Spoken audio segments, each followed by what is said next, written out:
नमस्कार।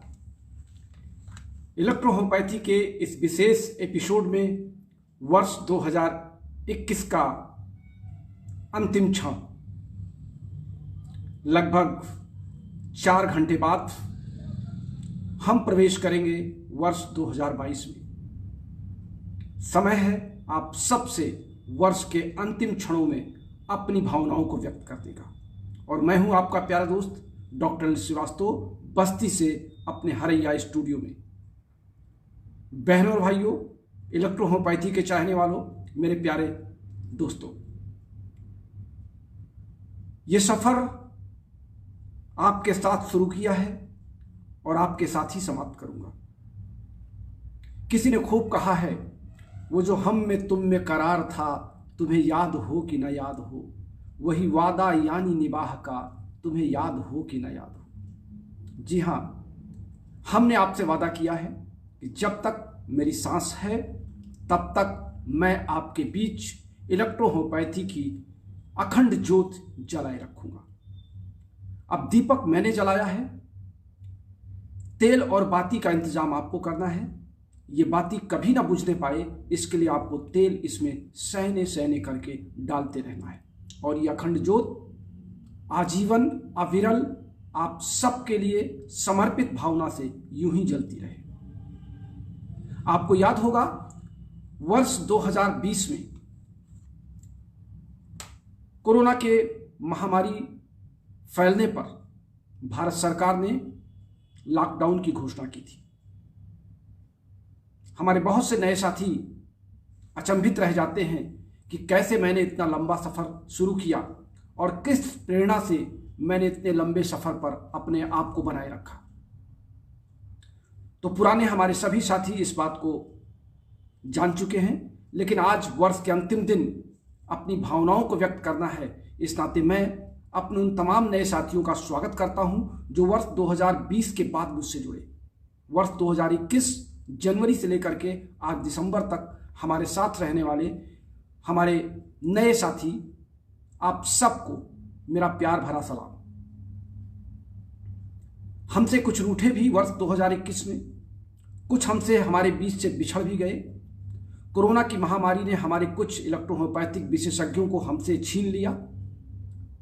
लेकिन जब कोरोना काल में भारत सरकार ने लॉकडाउन की घोषणा की, तो जैसा आप सब जानते हैं कि मैं इलेक्ट्रोहोम्योपैथिक चिकित्सक के साथ साथ एक कॉलेज का प्रिंसिपल भी हूं, और ये मेरी एक अतिरिक्त सेवा है।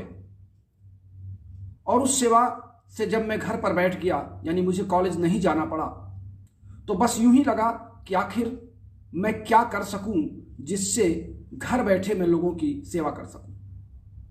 तो बस मैंने अपने गुरुदेव परम पूजनीय डॉक्टर रमाशंकर जी का याद किया।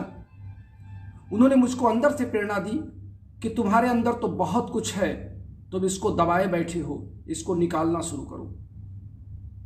बस मुझे अजीब सा लगा, शरीर में झंझनाहट सी हुई, बिल्कुल हनुमान जी की तरह कि उन्हें अपना बल, अपनी शक्ति याद नहीं थी और किसी ने याद कराया।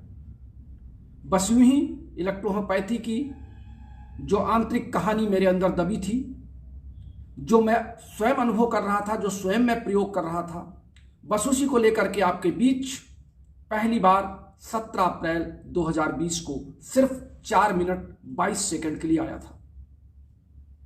और बस आप सबकी पसंद, आप सबकी चाहत निरंतर बढ़ती गई और 17 अप्रैल 2020 से ये ट्रेन जो चली थी वो आज भी अविरल आप सबके लगातार इसमें ईंधन भरने से चलती आ रही है। हालांकि इस ट्रेन के चलने में तमाम विसंगतियां भी आईं। तमाम लोगों ने हमारी ट्रेन के चलने वाली रेल पटरियों को तोड़फोड़ करके नुकसान भी पहुंचाया। कुछ लोगों ने हमारे इलेक्ट्रोहोम्योपैथिक डिब्बों में छत भी पहुंचाई।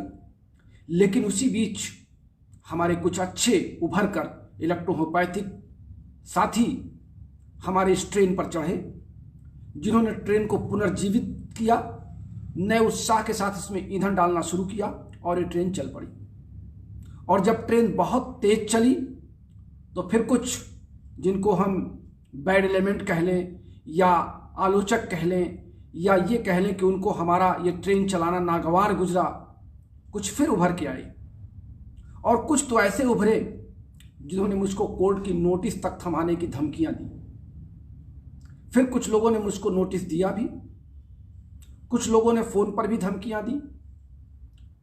लेकिन आप सब के बल से आप सब ने मुझे लगातार प्रेरित किया कि आप इन आलोचनाओं से, इन धमकियों से न डरें और आगे बढ़ते रहें, क्योंकि आप सबको लगा कि मैंने इलेक्ट्रोहोम्योपैथी की वास्तविकता को आप तक लाने का एक अपना अथक प्रयास किया है।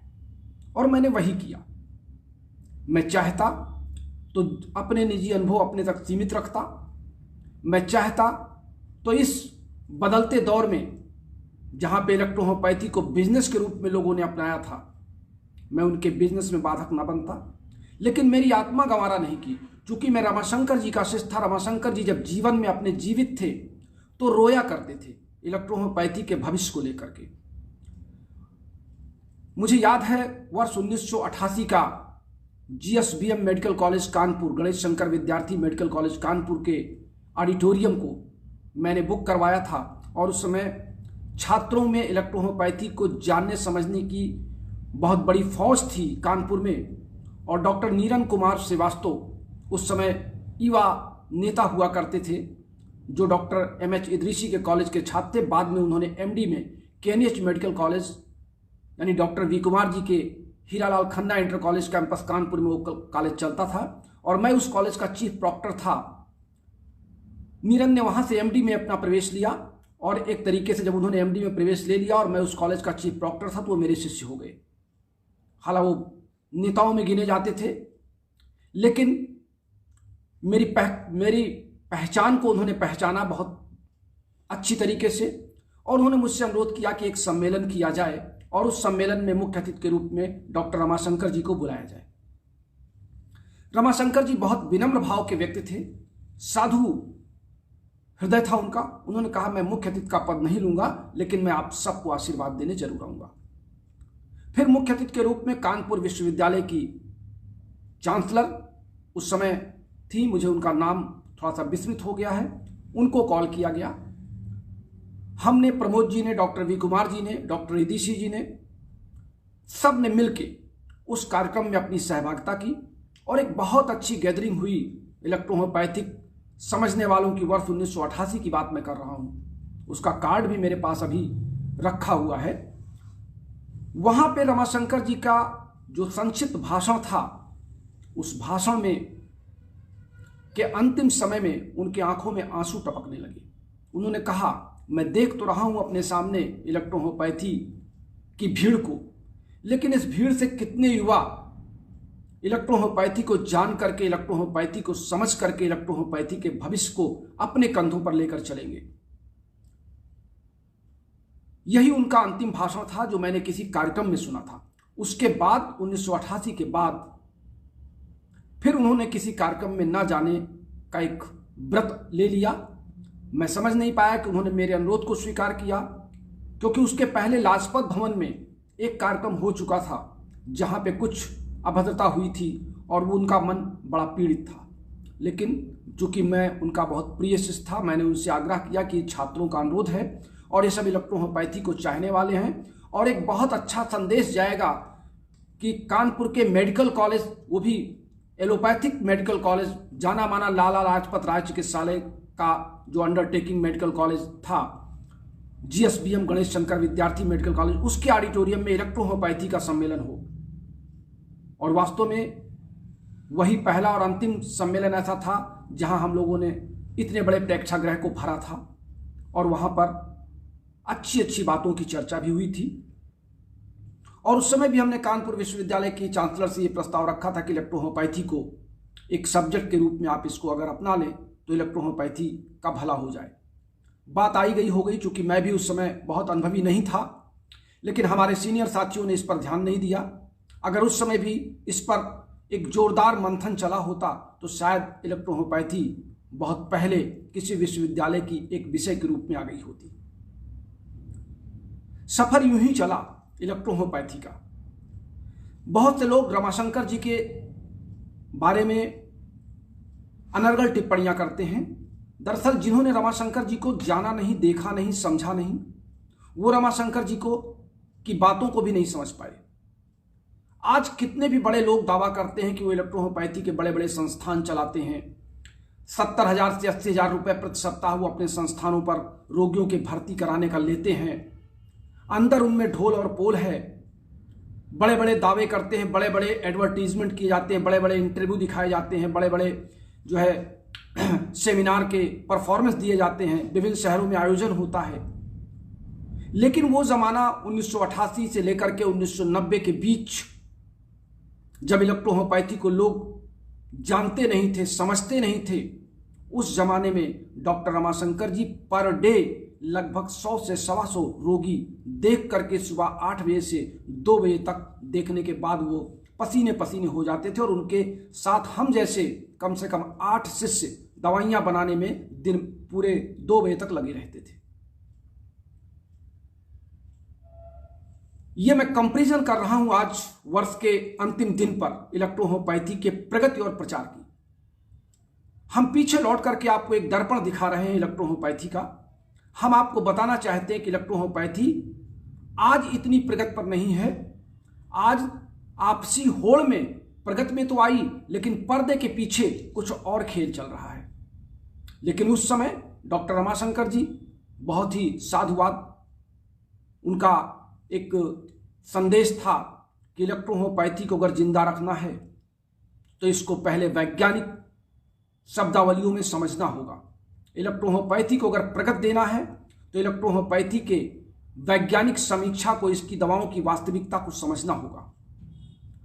आप में से जो नए साथी हैं, जो नहीं जानते हैं, डॉक्टर रमाशंकर जी मूल रूप से एलोपैथिक दवाइयों के रिप्रेजेंटेटिव हुआ करते थे। वर्ष 1948 के वो पढ़े हुए थे और उस समय लगभग उन्होंने 1975-76 तक बहुत गहन अध्ययन किया था सभी औषधियों के, बायोकेमिस्ट्री को, विभिन्न औषधियों के, फार्मास्यूटिकल कंपनी के फार्माकोलॉजी को, और बहुत से सिद्धांतों को उन्होंने बड़े गंभीरता से पढ़ा था और वो एलोपैथी में बिल्कुल रमे हुए थे। लेकिन अचानक उनका भ्रम एलोपैथी से टूटा और इलेक्ट्रोहोम्योपैथी के प्रति उनका प्रेम भाव अचानक जागा। जगाने का प्रयास या जगाने की एक कह सकते हैं कि परिस्थितियां कुछ भी रही हों, लेकिन जब डॉक्टर रमाशंकर जी इलेक्ट्रोहोम्योपैथी में आए तो अंतिम सांस तक, यानी अगर आपको मैं यूं कहूं कि वो रोगी देखते देखते ही अपनी कुर्सी पर उन्होंने अपने प्राण त्यागे थे तो अतिशयोक्ति नहीं होगी। डॉक्टर रमाशंकर जी गोलियों में दवाओं को रखते थे, स्वयं अपने घर पर पटना में उनके दवाओं का निर्माण होता था, वहां से औषधियां मंगाते थे। और पहली बार जब मेरी क्लिनिक का उन्होंने उद्घाटन कानपुर में किया था, मैंने पहली क्लिनिक अपनी कानपुर एस्टेब्लिश की थी, तो दवाइयां मैं उनके घर पटना से लेने गया था। उनकी धर्मपत्नी जी ने मुझे बड़े प्यार से दुलार करके अपने बेटे की तरह औषधियों को मुझे सौंपा था और वहीं से मैंने ला करके औषधियों से इलेक्ट्रोहोम्योपैथी के ABCD को करना आरंभ किया था। आज ना तो रमाशंकर जी हैं और ना ही उनको बाद के जानने वाले हैं। रमाशंकर जी का यह मानना था कि ये औषधियां चाहे जिस विधि से बनाई जाती हों, ये औषधियां चाहे जहां से लाई गई हों, लेकिन इन औषधियों का जो कार्य करने का शरीर में क्रियाकलाप है वो एंजाइम्स से मिलता जुलता है। यानी जो एंजाइम्स की कार्यप्रणाली है वही इन औषधियों की कार्यप्रणाली है। यानी रमाशंकर जी ने न तो मैटी के सिद्धांत को विस्मृत किया और ना ही डॉक्टर अनिल श्रीवास्तव ने रमाशंकर जी की इस बात को तोड़ मरोड़ के पेश किया। हमने बार बार अपने सभी दवा बनाने वाले साथियों से यह अनुरोध किया कि आप दवाएं चाहे जिस विधि से बना रहे हैं, आप अपने दवाओं के बनाने की विधि बताइए, बहुत अच्छी बात है, लेकिन ये दवाएं शरीर में काम क्यों करती हैं इतनी तेजी से और इनका दुष्परिणाम क्यों नहीं होता, इसका एकमात्र कारण है कि ये एंजाइम्स की प्रवृत्ति है। इन दवाओं की जो प्रवृत्ति है वो एंजाइम्स की प्रवृत्ति है। इस नाते ये दवाएं विशुद्ध रूप से पौधों की कोशिकाओं में पाए जाने वाले एंडो एंजाइम्स हैं। मैंने इस पर बहुत लंबे क्लास आपसे लिए हैं। आज चूंकि 31 दिसंबर है और ये साल के बीते हुए वर्ष में किसी बहुत गंभीर विषय पे चर्चा करने का समय नहीं है। मैंने आपसे एंजाइम थ्योरी पे बड़ी लंबी चर्चा की है और उसी एंजाइम थ्योरी के सिद्धांत को अपनाते हुए मैंने भारत सरकार को अपना निजी प्रपोजल भी वर्ष 2021 में भेजा। अगर हम बात करें 2021 की घटनाओं की, तो इलेक्ट्रोहोम्योपैथी के हमारे अयोध्या धाम के बहुत अच्छे चिकित्सक डॉक्टर CP शुक्ला और अयोध्या धाम के ही डॉक्टर यादव हमारे बीच से वर्ष 2021 में चले गए। बहुत दुख हुआ अपने साथियों के जाने का, लेकिन ईश्वर की विडंबना है, ईश्वर के प्रकृति का नियम है, हम उससे लड़ नहीं सकते। कोरोना महामारी ने अपना रूप फैलाया, देश के विभिन्न भागों से हमारे कई साथियों के दुखद समाचार मिले। मैं आज वर्ष के अंतिम दिन उनकी आत्मा को नमन करता हूँ, याद करता हूँ। इलेक्ट्रोहोम्योपैथी के लिए उनका नाम जोड़ा जाएगा। और मैंने अपने इन साथियों को बहुत मन से देखा है, बहुत करीब से देखा है। वर्ष 2021 में ही मैंने अपने नए साथियों के नए स्थानों पर विभिन्न राज्यों में जाकर के उनकी क्लिनिक का उद्घाटन भी किया, उनको प्रेरणा दी, प्रेरित किया कि आप इलेक्ट्रोहोम्योपैथी अपनाइए, दूसरी चिकित्सा विधियों का, बैसाखी का सहारा छोड़िए। उन्होंने मन से अपनाया और आज वो बहुत अच्छे फल फूल रहे हैं। वर्ष 2021 में ही हमने अपने विरोधियों को समझाने का प्रयास किया, अपने आलोचकों को उनकी आलोचनाओं के क्रम में उनके सही जवाब देने का प्रयास किया और समझते समझते उनमें से सब लगभग हमारे मित्रों की श्रेणी में आ गए। ये भी हमारी वर्ष 2021 की एक अनूठी उपलब्धि है। हम अगर बात करें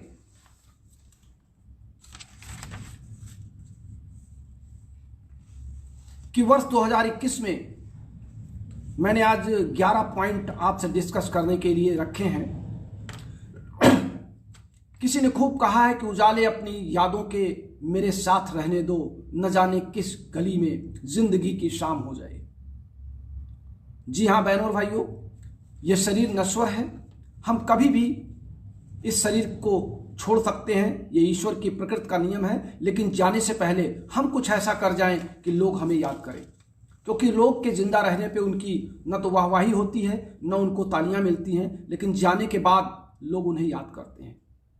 आज चाहे जैसे भी हो, डॉक्टर रमाशंकर जी की बातों को लोग याद करते हैं।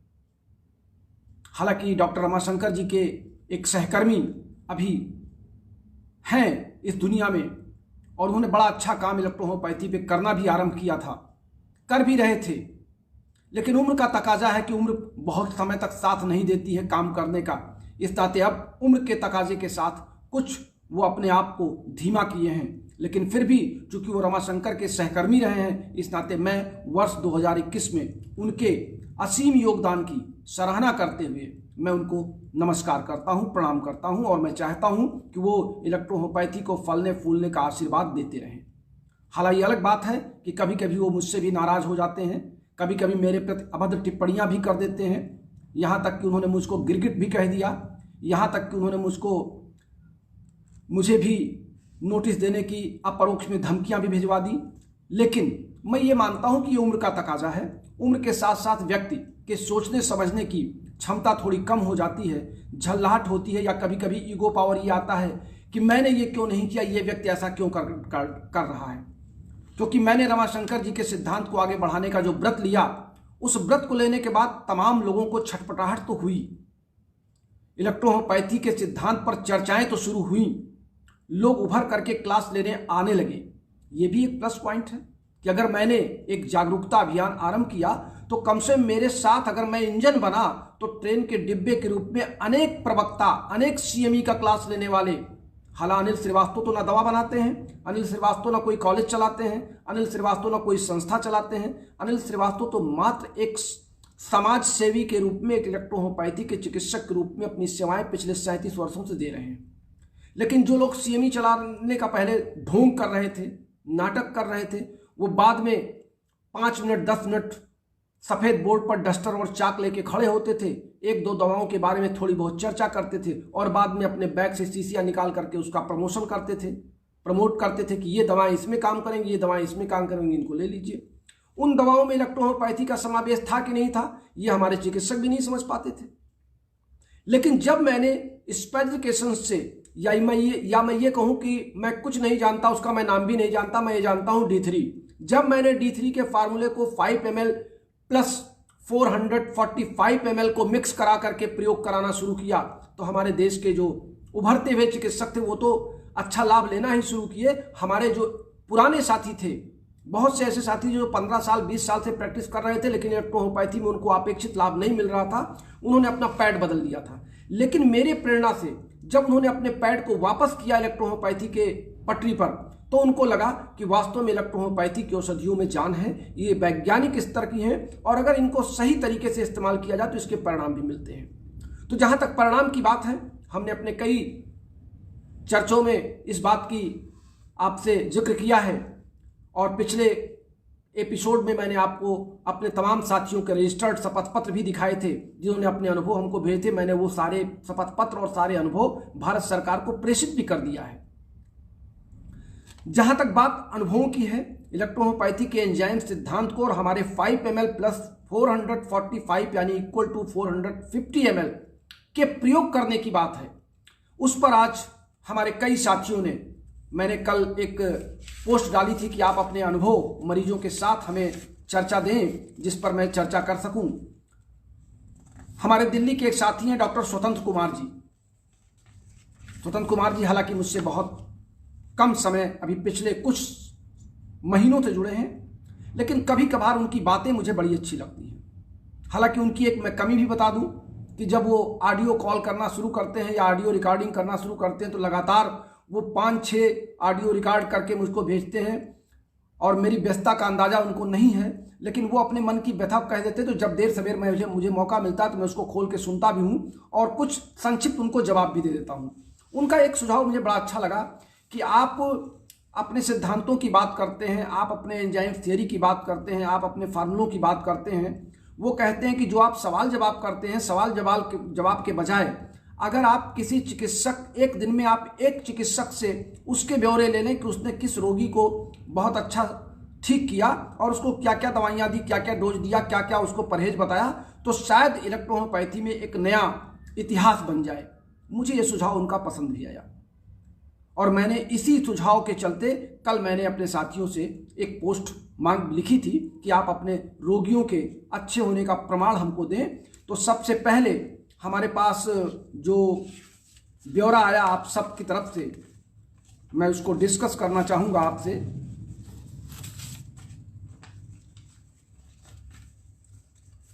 प्रदीप सोनी जी, अगर आप लाइन पर हैं, अभी तो मैं आप लोगों के नाम देख रहा हूँ लेकिन मैं नाम किसी के पढ़ नहीं पा रहा हूँ क्योंकि मैं अपने मुख्य विषय पर हूँ। प्रदीप सोनी जी ने वर्ष 2021 के बीतने के संदर्भ में एक बड़ी अच्छी लंबी कविता मुझे भेजी। मैं उसकी सिर्फ चंद लाइनें आपको पढ़ रहा हूँ। उम्र की डोर से फिर एक मोती झड़ रहा है, तारीखों के जीने से दिसंबर फिर उतर रहा है। जीना का मतलब सीढ़ियाँ। और कुछ चेहरे घटे, चंद यादें जुड़ी, चंद जुड़ गए, चंद बिछड़ गए। और अंतिम लाइन उन्होंने लिखा, बूढ़ा दिसंबर जवान जनवरी के कदमों में बिछ रहा है, 21वीं सदी का 22वां साल लग रहा है। बहुत खूब लिखा है सोनी जी आपने, जबलपुर से डॉक्टर प्रदीप सोनी जी। मैं आपके इस कविता के लाइनों की सराहना करता हूं और मैं समझता हूं कि हमारे देश के सभी सुनने वाले साथी जो इसमें लाइन पर हैं उन सबको ये लाइनें पसंद आई होंगी। डॉक्टर प्रदीप सोनी जबलपुर से हैं और ये नए युवा चिकित्सक हैं और इन्होंने कई रोगों पे सफलता प्राप्त की है, लेकिन इन्होंने बड़ी लंबी लिस्ट भेजी थी। मैं सिर्फ इनकी 2 रोग जिन्होंने उल्टी और दस्त में 24 घंटे के अंदर इन्होंने अपना नियंत्रण किया है रोगी के इस रोग पर, और गाल ब्लैडर स्टोन और किडनी स्टोन पर इन्होंने चिकित्सा आरंभ की है और लगभग 80% ये रोगी पर सफलता पा चुके हैं। और इन्होंने लिखा है कि 100% सफलता पाने पर मैं आपको इसका पूरा ब्यौरा भेजूंगा। चलिए सोनी जी, आपने इतना लिखा है, बहुत अच्छा है। इन्होंने एक लाइन और लिखा है कि चिकित्सा में अपने आने वाले जो बदलाव मैंने किया है, यानी इनका इशारा मेरी ओर है कि इलेक्ट्रोहोम्योपैथी की चिकित्सा में जो बदलाव मैंने किया है उसके लिए मेरा आभार व्यक्त कर रहे हैं। सोनी जी, ये आभार नहीं है, ये मेरा उत्तरदायित्व है।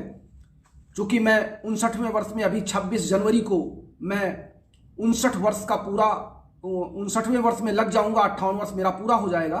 तो 26 जनवरी के बाद मैं अपने आप को 60 वर्ष में गिन लेता हूँ। तो जब मैं 60 वर्ष की उम्र में चल रहा हूँ तो मुझे लगता है कि मुझे अपने अंदर के जो भाव हैं, जो मेरी अपने अंदर की प्रेरणा है, वो सब मैं आप सबको बांट दूँ, क्योंकि न कोई लेके आया है, न कोई लेके जाएगा। धन दौलत यहीं चला जाएगा, ये शरीर जल के राख हो जाएगा और बस केवल यादें रह जाएंगी। तो जाने से पहले न तो मैं आपको धन दे सकता हूं, न मैं आपके मकान बनवा सकता हूं, न मैं आपके लिए कुछ और कर सकता हूं, लेकिन मैं अपने वाणी के द्वारा, अपने विचारों के द्वारा, जो माँ सरस्वती के द्वारा और हमारे गुरु डॉक्टर रमाशंकर जी के द्वारा हमारे मस्तिष्क के कंप्यूटर में जो फीड है, मैं उस कंप्यूटर के पन्नों को खोल करके आप तक डिस्ट्रीब्यूट कर सकता हूं। मैं अपनी इस जिम्मेदारियों का निर्वहन कर रहा हूं। हालांकि मुझे दुख बहुत है इस बात का कि हमसे लगभग हजारों सीनियर साथी हैं पूरे देश में, और बहुत अच्छी अच्छी संस्था चलाने वाले, लंबी लंबी डिग्रियां लिखने वाले अपने नाम के आगे, और यहां तक कि विदेशों की डिग्रियां लिख रहे हैं। हालांकि मैं ये भी जानता हूं उनमें से कुछ लोग सिर्फ हाई स्कूल पास हैं, या इंटर पास हैं, या बीए पास हैं, या उन्होंने बीएससी का फर्स्ट ईयर किया है, या बीए का प्रथम वर्ष किया है, लेकिन डिग्रियां इतनी लंबी उनके नाम के आगे, लगता है इलेक्ट्रोहोम्योपैथी में उनसे बड़ा विद्वान तो कोई है ही नहीं। नाम लेना ठीक नहीं है, लेकिन उन सब ने लंबी लंबी डिग्रियां लिखने वाले, तमाम किताबों के एडिशन को छापने वाले, तमाम किताबों के एडिशन को बताने वाले, किताबों की लाइब्रेरी दिखाने वाले, नए नए एडिशन का प्रचार करने वाले, इन सब ने इलेक्ट्रोहोम्योपैथी को गोपनीय बना के रखने का जो काम किया, यानी उन्होंने जो किताबों में लिखा वो सत्यता ही नहीं है, उससे रोगी नहीं ठीक होता जब तक हमारा चिकित्सक अपना दिमाग नहीं लगाता। लेकिन उन्होंने लिखा, उन्होंने इलेक्ट्रोहोम्योपैथी पर कुंडली मार के अपने आप को बैठाया, और इलेक्ट्रोहोम्योपैथी जहां पहले थी वहीं आज भी खड़ी है। ये एक कष्ट है। मैं अपने उन सीनियर्स की बात करता हूं जिनके साथ मैंने अपना समय बिताया। हमारे वो हजारों साथी सीनियर हैं जिनके साथ मैं जुड़ा रहा पूरे देश के, लेकिन मुझे लगा कि यहाँ पे हर व्यक्ति केवल इलेक्ट्रोहोम्योपैथी में अपना बिजनेस कर रहा है, इलेक्ट्रोहोम्योपैथी के प्रगति और प्रचार में उनका कोई योगदान नहीं है। हाँ, मैं ये बात जरूर कहता हूं कि इधर पिछले 2020 और 21 में कुछ घुड़दौड़ सी हुई इलेक्ट्रोहोम्योपैथी में, मैं आगे मैं आगे मैं आगे, मैं सही मैं सही मैं सही, इसकी एक धूम मची। और उस धूम में जो दबे हुए कंदराओं में या गुफाओं में छिपे हुए थे, उनको निकल के मजबूरी में आना पड़ा। वो निकलना तो नहीं चाहते थे, अभी भी कुछ लोग निकलना नहीं चाहते, नाम नहीं लूंगा, वो निकलना नहीं चाहते, लेकिन मजबूरी में उनको निकलना पड़ा, क्योंकि उनको इतना मानसिक रूप से प्रताड़ित किया जा रहा था नौयुकों द्वारा, नए इलेक्ट्रोहोम्योपैथिक द्वारा, या उन संस्थाओं द्वारा, या उन संगठनों द्वारा जो आगे बढ़ने की कवायद में खड़े हो गए थे। तो अब उन सीनियर्स को भी निकल करके उनके सामने, चाहे दबे मन से, चाहे चेहरे को लटका करके, उनके साथ आकर के खड़े होने को मजबूर होना पड़ा। और अगर यही सीनियर आज से 20 साल पहले, आज से 25 साल पहले अगर इस तरह की मुहिम चला दिए होते जो आज चलाई गई कि भारत सरकार को आईडीसी कमेटी गठन करना पड़ा, तो शायद ये काम जो आज हम बहुत कठिनता से प्राप्त करने की ओर बढ़ रहे हैं, बहुत आसानी से प्राप्त हुआ होता। 1951 में पंडित जवाहरलाल नेहरू के समय जिन लोगों ने इलेक्ट्रोहोम्योपैथी के प्रयास का फार्मूला अपनाया था, वो लोग अपने मुकाम तक पहुंचने के पहले ही अपनी ट्रेन को रोक लिए। बस एक पत्र उनको मिल गया स्वास्थ्य मंत्रालय से, उसी पत्र पे वो कहानी बंद हो गई। कुछ लोगों ने उत्तर प्रदेश सरकार में अपनी याचिकाएं दायर करके उत्तर प्रदेश सरकार से 2 लाइन पा गए, उनका काम वहीं बंद हो गया। कुछ लोगों ने भारत सरकार सुप्रीम कोर्ट के 2-4 लाइनों को पा गए, उनका काम वहीं बंद हो गया। सबका काम यह था बस इस काम से अपना कॉलेज चलाओ, अपनी दवाई बेचो, बाकी इलेक्ट्रोहोम्योपैथी ऐसे चलती रहेगी।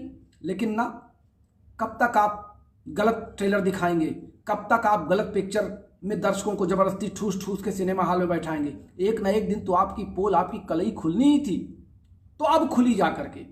अब खुली तो अब पढ़ाने वाले भी दिखाई पड़ रहे हैं सोशल मीडिया पे, क्लास लेने वाले भी दिख रहे हैं। और जब मेरी किताब मार्केट में आई तो बहुत से लोगों ने कहा कि अरे इस किताब में है क्या जो आपने 1600 रुपये दाम लगा दिया। ये हमारे एक बहुत वरिष्ठ साथी ने मुझसे कहा, इस किताब का वो मॉडल नहीं आया जो इसको मेडिकल टर्मिनोलॉजी में होना चाहिए था या मेडिकल स्टाइल में होना चाहिए था। लेकिन जब मैंने उनको याद दिलाया कि आपकी भी तमाम किताबें ऐसी हैं जिनको देखने के लिए किताब नहीं, उसको हिंदी की पुस्तक कहा जा सकता है, तो फिर वो चुप हो गए। ऐसे तमाम हमारे साथी हैं जो हमारे इन कार्यों से हो सकता है उनको शर्म आ रही हो, अपनी शर्म की या झेप मिटाने के लिए ऐसे कमेंट कर देते हो, या अंदर अंदर उनको लगता हो ईर्ष्या भावना से कि ये आगे मुझसे कैसे निकल गया। लेकिन ये ऐसा नहीं है, ये आप सबकी चाहत है। आप सब सोशल मीडिया वास्तव में इलेक्ट्रोहोम्योपैथी के लिए स्वर्णिम युग बन के आया है। अगर ये सोशल मीडिया ना होता तो ना आप हमें जानते, ना मैं आपको जानता, ना मैं यमुनानगर जानता, ना मैं अहमदाबाद जानता, ना मैं आपका हिसार जानता, ना मैं ग्वालियर जानता, ना मैं जबलपुर जानता, मैं कुछ न जान पाता और ना आप हमें जान पाते। बहुत से लोग जो हमको जानते थे एक आध सेमिनारों में मुझे देख लेते थे और इतने जानते थे कि स्टेज के एंकर हैं, बस इनकी आवाज़ अच्छी है, इनके एंकरिंग करने की स्टाइल अच्छी है, बस डॉक्टर अनिल श्रीवास्तव यही है। लेकिन अब आपने मुझको गंभीरता से लिया। जब मैंने देखा कि आप मुझे गंभीरता से ले रहे हैं तो मैंने भी अपने आप को आपके प्रति समर्पित भावना से प्रस्तुत किया। तो प्रदीप सोनी जी, ये मेरा जो कर्तव्य है वो मैं आप तक पहुंचा रहा हूं। हमारे विनेश पाल जी गाजियाबाद से हैं। विनेश पाल जी ने एक शपथ पत्र आज हमको पोस्ट किया है और उसका व्हाट्सएप पर उन्होंने उसका मैटर भेजा है। बीना देवी हैं 53 वर्ष की और इनकी चिकित्सा इन्होंने 19/11/2020 से 2021 से शुरू किया था और 15/12 यानी इसी दिसंबर में इन्होंने समाप्त किया है। इनको गुर्दे की पथरी थी और इन्होंने 19/11 से लेके 15/12 तक में उस गुर्दे की पथरी को इन्होंने निकाल फेंका है और ये था गुर्दे की पथरी इन्होंने लिखा है 7 mm की। और इन्होंने जो दवाएं दी हैं ये दवाएं मुझसे पूछ करके इन्होंने दिया था। इनका पहला फार्मूला मैंने बनाया था L3S5C5A2B और G और दूसरा फार्मूला बनाया था S6C6C1RE और इन दोनों फार्मूलों पर उन्होंने अपने रोगी पे सफलता प्राप्त की है। उसकी फोटो भी भेजी है, क्लिनिकल रिपोर्ट भी भेजी है, पैथोलॉजिकल टेस्ट रिपोर्ट भी भेजी है और शपथ पत्र भी भेजा है। डॉक्टर विनेश पाल जी पहले स्वयं रोगी थे। इन्होंने मुझसे अपने रोग के लिए दवा पूछी थी, बाद में इलेक्ट्रोहोम्योपैथी में इनका मन लगा और इन्होंने हमसे सीखने सीखते अब रोगियों में अच्छी सफलता प्राप्त की। मैं डॉक्टर विनेश पाल गाजियाबाद आपको अपनी शुभकामनाएं देता हूं। मिस्टर देवानंद हैं गया से, देवानंद कुमार जी हैं गया से। इन्होंने रोशन परवीन में नामक महिला को ल्यूकोरिया की शिकायत थी और ल्यूकोरिया पे इन्होंने फार्मूलों का प्रयोग किया। हालांकि इन्होंने कई फार्मूलों का प्रयोग किया है, ज़्यादा दवाएं का प्रयोग किया है, लेकिन चूंकि इन्होंने सफलता प्राप्त की और उसकी रिपोर्ट भी भेजी है, इस नाते मैं इनके इस कामना की सफलता करता हूं कि इन्होंने कम से कम हमारे 5 ml प्लस 445 ml को मिला करके इन्होंने जो दवा देना आरंभ किया उस पर इनको सफलता मिली। मैं अभी इस पर चर्चा करूंगा कि मैं इन रोगियों की बात क्यों कर रहा हूं। डॉक्टर दिनेश गंगवार जी हैं पीलीभीत से। हमारे पास आज केस तो बहुत आए हैं, लेकिन मैंने उन केसों को उठाया जो महत्वपूर्ण है और जो आप तक पहुंचाए जा सकते हैं। डॉक्टर दिनेश गंगवार पीलीभीत से हैं। ये कोई रीता जी हैं, डॉक्टर आप ओम कुमार हैं, विलेज उमरसेन बरेली की, पीलीभीत की। इनका किडनी फेलियर का केस था। क्रिएटिनिन इनका 9.2 था, हीमोग्लोबिन इनका 5.2 था और ये बात थी 16/11/2020 की। 16/11 से इन्होंने 16/11 को ये SRM मेडिकल कॉलेज बरेली से इनको डिस्चार्ज कर दिया गया था कि आप ठीक नहीं हो पाएंगी। और फिर ये केस डॉक्टर दिनेश गंगवार के पास 29/11/2020 को आया। इन्होंने 29/11 से 19/12 तक 2020 में 2021 की बात है, 2021 में दवा दिया। इन्होंने मुझसे 3 फार्मूले पूछे थे। पहला फार्मूला मैंने इनको बताया था C3S6C6F1C17RE और CNS और दूसरा फार्मूला मैंने इनको बताया था A1 A2 S1 और BE का और तीसरा फार्मूला बताया था S10 और स्लास का रात में सोते समय।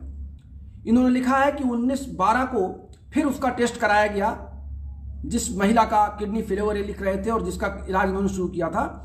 तो जो हीमोग्लोबिन 5.2 था वो हीमोग्लोबिन बढ़ करके 7.9 हुआ और क्रिएटिनिन जो 9.2 था वो घट करके 3.9 हुआ। और फिर 22/12 को इन्होंने मुझसे फिर सलाह लिया तो मैंने कहा कि अब आप अपने दवाओं की डोज आधी कर दीजिए और तब से अभी भी मैं इनकी दवा चला रहा हूं। लेकिन इनको चूंकि रिलीफ हो रहा है और अच्छा कवर किया है, तो ये इलेक्ट्रोहोम्योपैथी की प्रगति की बात है। डॉक्टर रामकृष्ण पटेल हैं खांडवा से, खांडवा एमपी में है, और इन्होंने एसिडिटी और गैस पर C16 प्लस एस्टेन को दे करके बहुत अधिक सफलता प्राप्त की है। और उन्होंने लिखा है कि ये हमारे यहाँ के गैस के रोगियों के लिए वरदान साबित हुआ है, और इन्होंने मेरा आभार व्यक्त किया है। हमारे एक साथी हैं मिस्टर अर्जुन सिंह, नई दिल्ली से।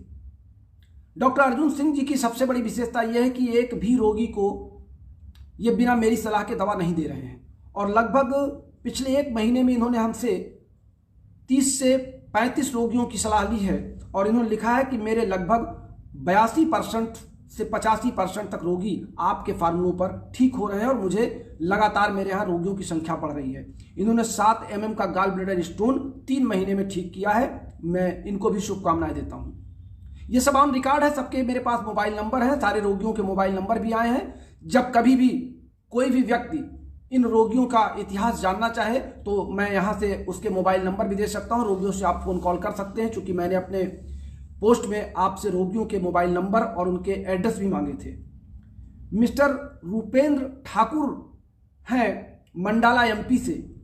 इन्होंने ब्लीडिंग पाइल्स पर बहुत अच्छी सफलता प्राप्त की है, और ब्लीडिंग पाइल्स के इन्होंने लगभग 20 रोगियों को देखा है पिछले 1.5 महीने में, और लिख रहे हैं कि मैंने 90% रोगियों में सफलता प्राप्त की, और मेरे ही फार्मूले से, जिसमें मैंने इनको L2C7S5 और B और G का फार्मूला बताया था। ये हमारे कुछ महत्वपूर्ण साथी थे। हालांकि बड़ी लंबी लिस्ट है आप सबके आज दिन भर के पोस्ट भेजने की, लेकिन चूंकि मैंने कुछ महत्वपूर्ण इसलिए पढ़े कि हमारे वो साथी जो आज मेरे इस लाइव क्लास को मजाक बना रहे थे, कह रहे थे कि इनकी तो आदत बन गई है। कई लोगों के फ़ोन कॉल आए कि कुछ लोग कह रहे थे कि इनकी तो आदत बन गई है कुछ ना कुछ अपने आप को हाँकना या बोलना। तो मैं हाँक नहीं रहा हूँ, मैं अहंकार नहीं कर रहा हूँ। मैं इलेक्ट्रोहोम्योपैथी के करिश्मे को पूरे देश को, पूरे विश्व को बता रहा हूँ कि इलेक्ट्रोहोम्योपैथी वास्तव में वैज्ञानिक चिकित्सा प्रणाली है। इसको अगर सही ढंग से किया जाए तो आपको इसका करिश्मा दिखाई पड़ेगा। डोज की बात मैंने बार बार ये कहा है कि नए एक्यूट रोग में आपको दवा की मात्रा बढ़ा के देनी है, और क्रॉनिक रोग में आपको दवा की मात्रा घटा के देनी है। एक्यूट रोग में आप दवा की मात्रा, डॉक्टर रमाशंकर जी का मानना था कि रोग अगर बढ़ा हुआ है तो दवा की मात्रा जितनी अधिक देंगे उतनी जल्दी रोगी ठीक होगा, क्योंकि हमें ये अंदाजा नहीं होता कि इसके उस टारगेट सेल में एंजाइम्स के कितने मिलीग्राम से कितने प्रतिशत की आवश्यकता है। इस नाते हम दवा की मात्रा बढ़ा देते हैं, क्योंकि एंजाइम्स की विशेषता होती है उसको जितनी अपेक्षित आवश्यकता होगी उतना वही खर्च होगा, शेष सब्साइड कर जाएगा हमारे फीडबैक मैकेनिज्म में। और जब रोगी क्रॉनिक की ओर बढ़ता है, पुराना रोगी हमारे पास आता है, तो हम कम दवा शुरू करते हैं और कम ही दवा में हम उस पर अपेक्षित सफलता प्राप्त कर लेते हैं। अब हमारे कुछ साथी कहते हैं आप डायल्यूशन का विरोध करते हैं। मैं डायल्यूशन का विरोध नहीं करता, मैं डायल्यूशन के बारे में जानना ही नहीं चाहता हूं। विरोध की तो बात ही छोड़ दीजिए। D3 के बाद जब हम 5 ml D3 से निकाल के 450 ml में कन्वर्ट कर लेते हैं और फिर उसमें निकाल के हम रोगी को देना शुरू करते हैं, तो ऑलरेडी रोगी के बॉडी कॉन्स्टिट्यूशन से, उसके ब्लड कॉन्स्टिट्यूशन से, उसके कंसंट्रेशन से वो मैच करने लगता है। दोनों का pH मान बराबर होने लगता है, दोनों की विस्कोसिटी बराबर होने लगती है, दवा का काम अपने आप अच्छा दिखने लगता है। वहां पे निगेटिव और पॉजिटिव की कोई बात ही नहीं है, वहां पे डायल्यूशन या पोटेंसी की कोई बात ही नहीं है। हमारे एक साथी कह रहे थे कि डायल्यूशन और पोटेंसी किसी पैथी की विपौती थोड़ी है, वो तो हम भी कर सकते हैं। मैं एक दिन वीडियो सुन रहा था, बड़ा लंबा उनका वीडियो आ रहा था। उन्होंने कहा भाई कुछ लोग ये कहते हैं कि दूसरी चिकित्सा पद्धतियों का आधार मान लिया जाएगा, इस नाते इसका प्रयोग ना किया जाए। उनका इशारा मेरी तरफ था। दरअसल नाम उन्होंने मेरा नहीं लिया तो मैं भी उनका नाम नहीं ले रहा हूँ, लेकिन मैं ये बताना चाहता हूँ कि D3 के बाद हमको जब आवश्यकता नहीं पड़ती, हमारे रोगी ठीक हो रहे हैं, तो हम उस डायल्यूशन के मायाजाल में पड़े क्यों?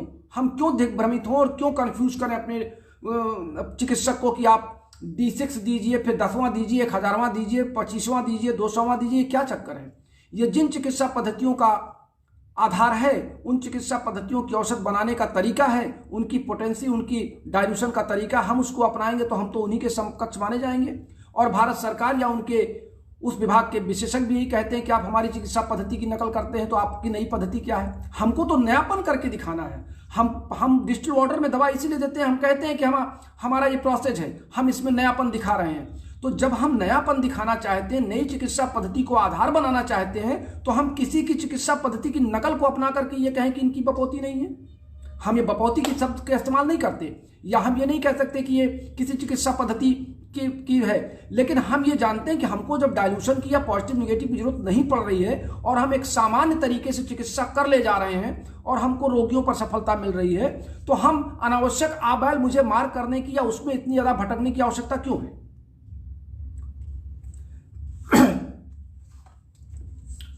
बात अगर हम करें वर्ष 2021 में, तो आईडीसी कमेटी के सदस्यों ने इलेक्ट्रोहोम्योपैथी के प्रति अपनी जागरूकता दिखाई। इलेक्ट्रोहोम्योपैथी की मान्यता के लिए हमारे अनेक प्रपोजलिस्ट ने अपनी पूरी एक लंबी फौज उनके सामने प्रस्तुत की, सवाल जवाब किए। सवाल जवाब का दौर अभी चल रहा है, कुछ प्रयोग चल रहे हैं, कुछ नए प्रपोजलिस्ट भी गए, कुछ पर्सनल प्रपोजल भी गए, लेकिन उसी के साथ आईडीसी कमेटी को भी कुछ बर्दाश्त करना पड़ा। हमारे एक साथी ने आईडीसी कमेटी को नोटिस भी भेज दिया। आईडीसी कमेटी अपना काम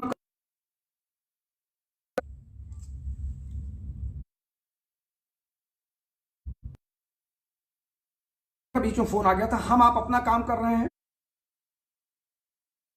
और हम आप अपने इस काम को करने में, इलेक्ट्रोहोम्योपैथी के प्रगति में आगे बढ़ रहे हैं। वर्ष 2021 में हमारे तमाम साथी इलेक्ट्रोहोम्योपैथी से जुड़े, हमारे डॉक्टर प्रमोद शुक्ला जी, डॉक्टर सुनील पांडे जी हमारे एक अच्छे सहयोगी के रूप में उभर कर बहुत आगे हमारे साथ चलने के लिए प्रतिबद्ध हुए।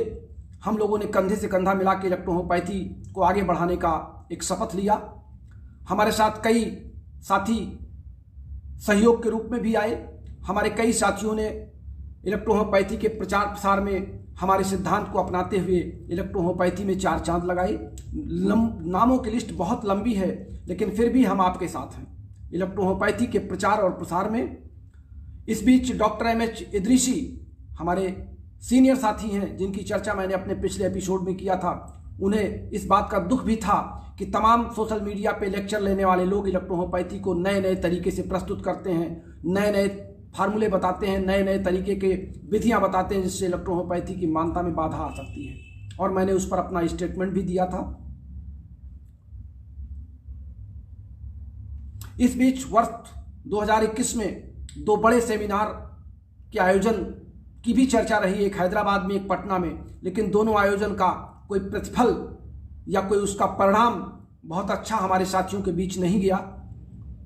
सेमिनार के आयोजन, सेमिनार इस तरह किए जाने चाहिए जिसका कोई एक अपेक्षित परिणाम मिले। केवल कागज और सर्टिफिकेट बांटने से सेमिनार का समापन नहीं होता, सेमिनार का कोई उद्देश्य होना चाहिए।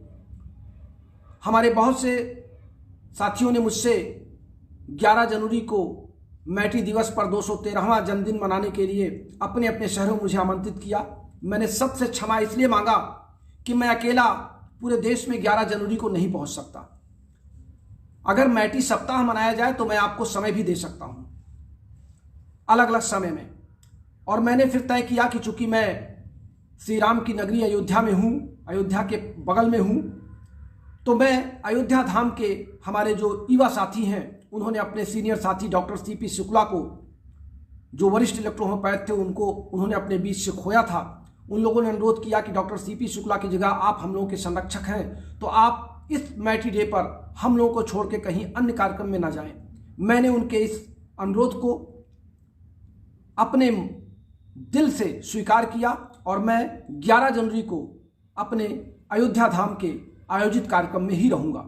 शेष पूरे देश के इलेक्ट्रोहोम्योपैथिक साथियों के द्वारा संपन्न किए जाने वाले इलेक्ट्रोहोम्योपैथिक मैटी डे समारोह के प्रति मैं अपनी हार्दिक शुभकामनाएं देता हूं। आप जहां भी कार्यक्रम कर रहे हैं, मेरी शुभकामनाएं आपके साथ हैं। शुभकामनाओं के साथ मैं ये अपेक्षा करता हूं कि आप इलेक्ट्रोहोम्योपैथी में ही प्रैक्टिस करेंगे, इलेक्ट्रोहोम्योपैथी ही अपनाएंगे।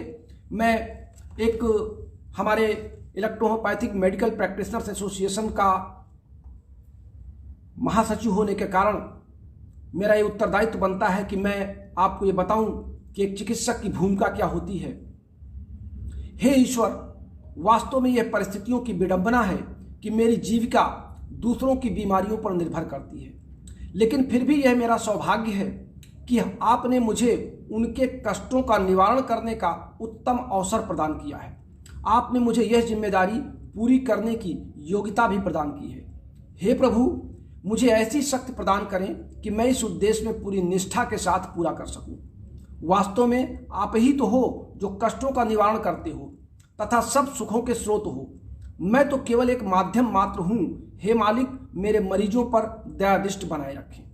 ये विचार हैं हमारे चिकित्सकों के लिए और इन्हीं विचारों के साथ वर्ष 2021 के समापन की ओर हम बढ़ रहे हैं। हम आपसे संकल्प लेना चाहते हैं, आपसे व्रत लेना चाहते हैं कि आप भविष्य में इलेक्ट्रोहोमोपैथी के प्रति समर्पित रहेंगे, इलेक्ट्रोहोमोपैथी को ही अपनाएंगे, इलेक्ट्रोहोमोपैथी के बारे में ही विचार करेंगे, इलेक्ट्रोहोमोपैथी के विकास की बात करेंगे और हमेशा इलेक्ट्रोहोमोपैथी अपनाते हुए मस्त रहेंगे, स्वस्थ रहेंगे। इन्हीं शुभकामनाओं के साथ आज अपने इस प्यारे दोस्त डॉक्टर श्रीवास्तव को आज के इस कार्यक्रम को समाप्त करने की इजाज़त दीजिए। हम मिलेंगे आपसे कल फिर रात 9 बजे नए वर्ष पर अपने नए कार्यक्रम के साथ नए एपिसोड में आपसे मुलाकात होगी और एक बहुत ही महत्वपूर्ण विषय पर, बहुत ही महत्वपूर्ण रोग पर हम आपसे चर्चा करेंगे। हमने अपने किन्हीं साथियों का नाम इसलिए नहीं लिया कि नाम आप सबके बहुत ज़्यादा हैं, आप सबके नाम बहुत आ रहे हैं, आज आपकी शुभकामनाएं भी आई हैं। आज मैंने अपने सारे ग्रुपों को खोल रखा है कि आपकी शुभकामनाएं हमारे पास तक पहुँचें और कुछ नया मैटर अगर हमको मिलता है तो मैं कल 9 वर्ष के पहले क्लास में आपसे मिलूंगा।